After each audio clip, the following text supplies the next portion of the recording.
시청자 여러분 안녕하세요. 박구스토트입니다. 한겨레 단독 보도에 따르면 윤통이 청년 행사에서 총선 지지를 거듭 암시하며 사실상 선거운동을 했다고 보도가 나왔습니다. 윤석열은 지금 이게 엄청 심각한 사항인지를 정말 모르고 있는 것 같습니다. 하긴 제가 먼저 번에도 말씀드렸던 것처럼 입법부 알기를 개돼지로 알고 있는데 이런 사전선거운동과 같은 말들을 서슴없이 안 할 사람이겠습니까? 지난번 시사저널에 따르면 대통령이 한 사석에서 내년 총선 목표가 170석이라고 말을 해서 선거법 위반이 아니냐는 논란이 있기도 했습니다.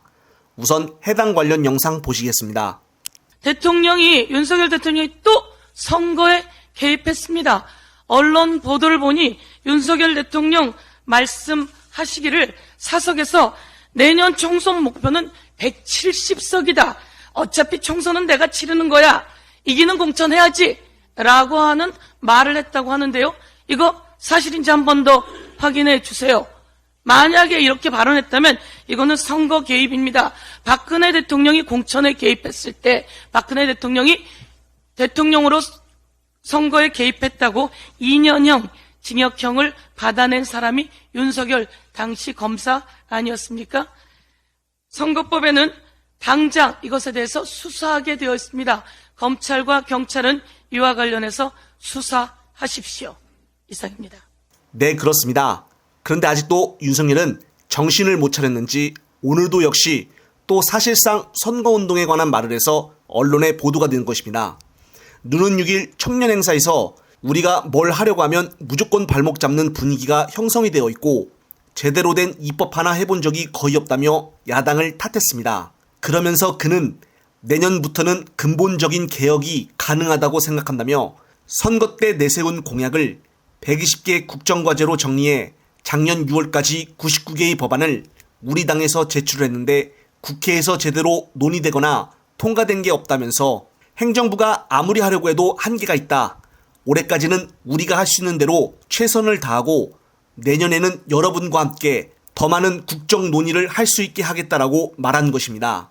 공약 미이행을 다수당인 민주당 탓으로 돌리면서 두 차례나 내년을 언급을 하며 총선에서 국진당을 대놓고 지지해달라고 암시를 한 것입니다. 정말 이것이야말로 미리 사전선거 운동을 하여 선거법에 관련한 탄핵 사유가 될 수 있는 것이 아니냐는 기사들이 쏟아지고 있는 것입니다. 계속적으로 정치적 중립을 지켜야 할 사람이 자꾸 선거운동에 관련한 발언을 하여 논란이 되고 있는 것입니다. 민주당 또한 이것을 보고 그냥 넘어가지 말고 더 강하고 더 세게 윤 정권에 대항하여 일다운 일을 해야 하지 않나 싶습니다.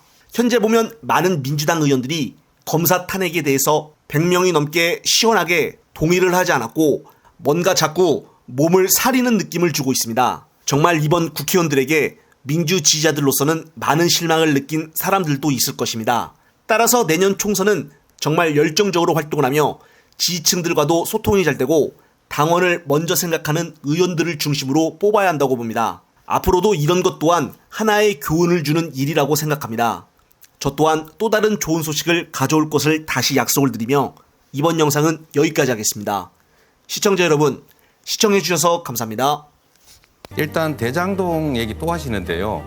대장동은 박영수 특검 딸 돈 받았죠. 곽상도 의원 아들 돈 받았죠. 우리 윤 후보님 아버지 집 팔았죠. 저는 공익 환수를 설계했고 국민의힘은 배임을 설계한 겁니다. 그쪽이 부정부패를 설계한 거죠. 제가 답변해야 됩니까? 윤 후보님이 답변해야 됩니까? 이 점 분명하게 해드리고요. 국토 균형 발전도 괜찮아요. 다 지나간 세월인데 다시 돌아갈 수도 없고 제가 겪었던 그런 아픔이나 또 슬픔이나 이런 좌절 이런 걸 우리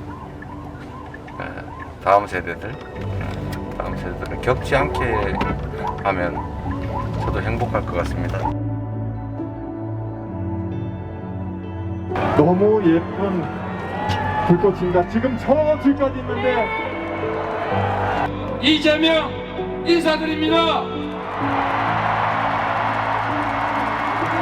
존경하는 국민 여러분, 이곳 청계광장은 우리 국민들께서 촛불을 높이 들어 이 땅에 민주주의를 바로 세운 바로 그 역사적인 공간입니다. 우리가 이깁니다. 맞습니다. 국민이 이깁니다, 여러분. 한 명, 두 명 이 많은 우리 지지자들, 동료들 그 노력으로 그 거대한 그 나쁜 기득권 세력들하고 싸워서 이기는 거죠. 거짓이 참을 이길 수는 없다. 진실은 침몰하지 않는다. 제대로 된 민주주의, 제대로 된 민주공화국 꼭 만들어야 되지 않겠습니까?